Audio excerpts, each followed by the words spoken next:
اس وقت کمرے میں بلا کی خاموشی تھی، سوائے رانا صاحب اور حیات کے کوئی زی روح موجود نہ تھی۔ کافی دیر بعد رانا صاحب نے حیات کی طرف نظر اٹھا کر دیکھا جو انہیں دیکھ رہا تھا۔ تمہارے پاس ایسا کیا ہے جس پہ اتنا اترا رہے ہو؟ رانا صاحب کے سوال پر حیات ہنسنے لگا اور پھر ہنستا ہی چلا گیا۔ آپ کو میں بیوقوف لگتا ہوں؟ آپ کو لگتا ہے میں اتنا بیوقوف ہوں کہ انکم ٹیکس کی وجہ سے آپ کے گھر سے اٹھوایا ہے؟ حیرت ہے، آپ جیسا ذہین اور کاروباری بندہ ایسے کیسے سوچ سکتا ہے؟ حیات نے اپنی بات کے آخر میں سنجیدگی سے رانا صاحب کی طرف دیکھا۔ اب تم کیا چاہتے ہو؟ میں آپ کو پہلے ہی بتا چکا ہوں، حیات نے کرسی کے ساتھ ٹیک لگاتے ہوئے پرسکون لہجے میں جواب دیا۔ مگر ایسا ممکن نہیں ہے، میں نے اپنی بچی کا رشتہ طے کر دیا ہے۔ ویسے بھی میں اپنی بیٹی کی شادی کبھی بھی ایک معمولی پولیس آفیسر سے نہیں کروں گا۔ رانا صاحب کے جواب پر حیات ایک بار پھر گردن نیچے کیے ہنسنے لگا۔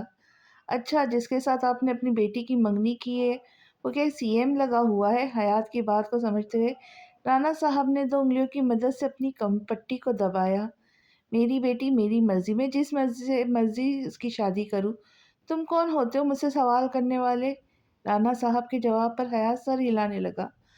آج میں آپ کو ایک بات بتاتا ہوں اور مجھے یقین ہے کہ آپ کو یہ بات آپ کی بیٹی نے نہیں بتائی ہوگی۔ آج سے چند دن پہلے آپ کی بیٹی رات 12 بجے میرے گھر آئی تھی۔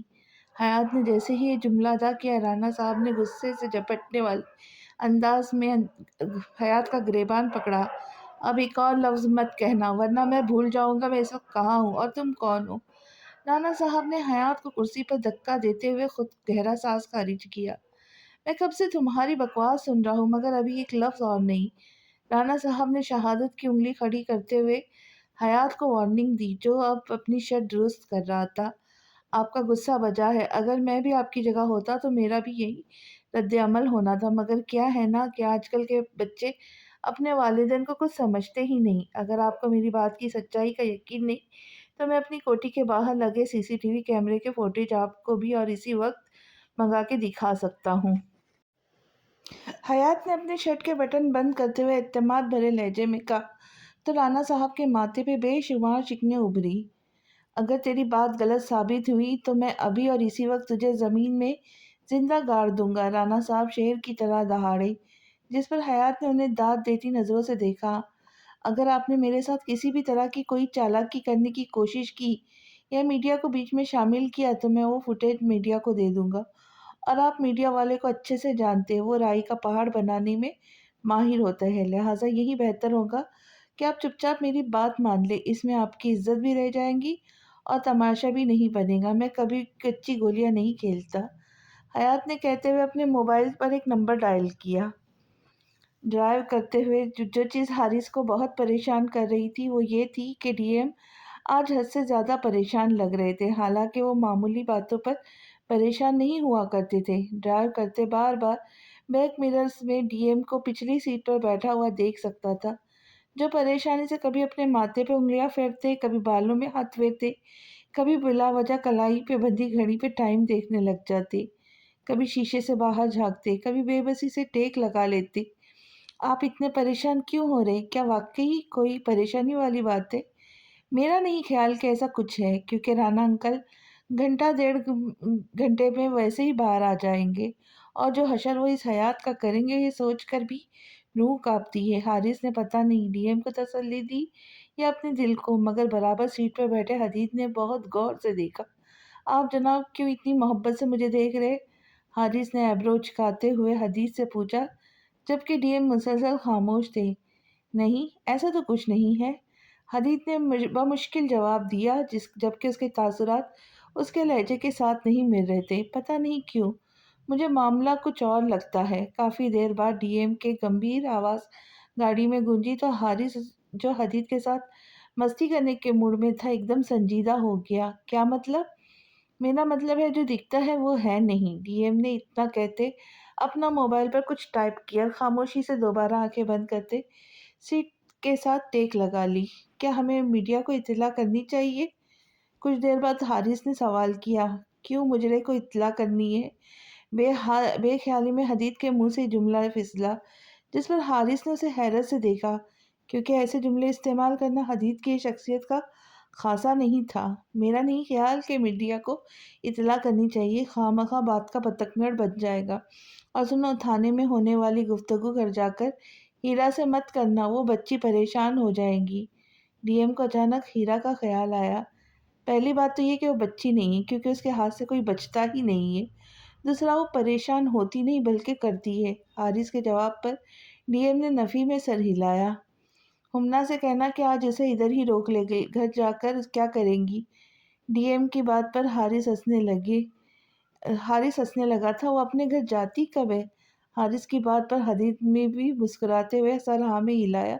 یہ واحد لڑکی ہے جس کے بارے میں ہم کہہ سکتے ہیں کہ یہ اپنے سسرال میں پیدا ہوئی، وہاں پلی بڑی، جوان ہوئی، اور اس نے اس گھر کو شروع سے ہی اپنا گھر سمجھا۔ حارث کے کہنے پر ڈی ایم دوبارہ اپنے موبائل پر کچھ ٹائپ کرنے لگے، جس پر حدیث کو شدید تجسس تھا کہ کس سے کیا بات کر رہے، مگر وہ کچھ پوچھ نہیں سکتا تھا۔ حدیث، تم آج زمین پر گئے تھے، ہسپتال کا کام کہاں تک پہنچا ہے؟ اچانک ڈی ایم کے سوال نے حدیث کو پریشان کر دیا۔ نہیں، میں کچھ دنوں سے نہیں گیا، حدیث نے جھجکتے ہوئے جواب دیا۔ تمہیں جانا چاہیے تھا، میں چاہتا ہوں تمہارا فائنل ہوتے ہی تم ہاسپٹل کا چارج سنبھال لو۔ پریشان مت ہو، میں ہوں نا، تمہارا لائسنس میں جلد از جلد بنوا دوں گا۔ ڈی ایم کے کہنے پر حدیث نے سر ہلایا۔ میرے بارے میں کیا حکم ہے؟ حارث نے شرارت سے پوچھا۔ تمہارا نکاح نامہ جلد از جلد بن جائے گا۔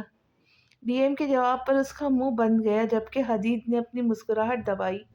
ویسے دونوں میں ہی کچھ خاص فرق نہیں ہوتا، سوائے ایکسپائری ڈیٹ کے۔ لائسنس کی ایکسپائری ڈیٹ ہوتی ہے، اور حارث نے کہتے ہوئے بیک مرر میں دیکھا۔ زیادہ پریشانی کی بات نہیں ہے، اگر بیوی کی اچانک ڈیتھ ہو جائے تو نکاح نامہ پورے کا پورا ہی ایکسپائر ہو جاتا ہے، وہ بھی ہمیشہ کے لیے۔ تم ایک ڈاکٹر ہو، اپنے ٹیلنٹ کا استعمال کرو۔ حدیث کے جواب پر ڈی ایم جو اپنے کام میں مصروف تھا، انہوں نے جھٹکے سے سر اوپر اٹھا کر اس کی پشت کو دیکھا۔ لگتا ہے حدیث کو تھانے کی ہوا لگ گئی، کیسی بہکی بہکی باتیں کر رہا ہے۔ یہ کہتے ہوئے حارث نے گاڑی کی سپیڈ بڑھائی اور موڑ کاٹتے ہوئے اپنے باتوں میں یہ اندازہ نہ کر سکا ابھی ان کے پاس سے ہیرا کی گاڑی گزری ہے۔ فراز، کافی رات ہو گئی ہے، اب میں چلتا ہوں، ان کا خیال رکھنا، انہیں کسی قسم کی کوئی تکلیف نہ ہو، اگر کوئی بھی ان سے ملنے آئے تو پہلے مجھ سے بات کر لینا۔ حیات نے کہتے ہوئے ٹیبل سے اپنی چیزیں سمیٹنا شروع کی۔ سر، اگر برا نہ لگے تو ایک بات پوچھوں؟ فراز نے انتہائی سنجیدگی سے سوال کیا۔ ہاں پوچھو، اتنا تکلف کیوں کر رہے ہو؟ حیات نے پاکٹ میں موبائل رکھتے ہوئے گاڑی کی چابی اٹھائی۔ سر، آپ کو اس لڑکی میں اتنی دلچسپی کیوں ہے؟ ابھی فراز کے منہ سے پورا جملہ بھی ادا نہیں ہوا تھا، حیات نے اسے تیکھی نظروں سے دیکھا۔ میرا مطلب ہے کہ وہ لڑکی آپ کے لیے اتنی اہم کیوں ہے؟ مجھے اتنا عرصہ ہو گیا ہے آپ کے ساتھ کام کرتے ہوئے، مگر میں نے آپ کو کبھی اس طرح کسی پہ انوالو ہوتے نہیں دیکھا۔ کیا میں سمجھوں کہ آپ کی نظر رانا گروپ آف انڈسٹریز پہ ہے؟ حیات، جو بہت سنجیدگی سے فراز کی بات سن رہا تھا، اس کی آخری بات سمجھتے ہوئے کھلکھلا کے ہنس پڑا۔ شاید اس سال میں پہلی بار یوں ہنسا تھا۔ فراز، میں بہت لالچی انسان ہوں، تم نے میرے بارے میں بالکل ٹھیک اندازہ لگایا، مگر سوچو کہ اس ملک میں کیا اور واحد امیر کبیر انسان ہے؟ حیات کا ہنسنا اور پھر ایک دم سنجیدگی کا لبادہ اوڑھ لینا فراز کے لیے بہت کنفیوزنگ تھا۔ مجھے نہ دلچسپی لڑکی میں ہے، نہ رانا صاحب میں، نہ ہی ان کے بزنس میں، حیات نے کہتے ہوئے باہر کی طرف قدم بڑھائے۔ تو پھر سر؟ فراز نے تجسس کے مارے پوچھا۔ فراز، جب میں جا رہا ہوں تو مجھے پیچھے سے آواز مت لگایا کرو، مجھے بہت برا لگتا ہے، حیات نے کہتے ہوئے آفس کا دروازہ کھولا اور باہر کی طرف چل دیا، جبکہ تھانے کا عملہ آج حیات کے رویے پر عجیب و غریب باتیں کر رہا تھا، جیسے اس نے جاتے ہوئے بخوبی سنا۔ شب غم مجھ سے مل کر ایسے روئی، ملا ہوں جیسے برسوں بعد کوئی۔ آنکھیں موندے وہ سیٹ سر ٹیک لگائے خاموشی سے اپنا میڈیا پلیئر پہ ناہید اختر کی غزل سن رہا تھا۔ بہت عرصے بعد آج تمہیں دیکھا ہے، یقین مانو ذرا خوشی نہیں ہوئی، مگر افسوس اس بات کا ہے کہ میں تمہارا گریبان نہیں پکڑ سکتا، رشتہ ہی کچھ ایسا ہے، کیا کروں؟ حیات اپنے خیالوں میں پتہ نہیں کس سے محو گفتگو تھا کہ اچانک پارکنگ میں گاڑی کے ٹائروں کی چڑچڑاہٹ نے اس کی سوچوں میں خلل ڈالا اور مجبوراً اس نے آنکھیں کھولتے ہوئے دیکھا۔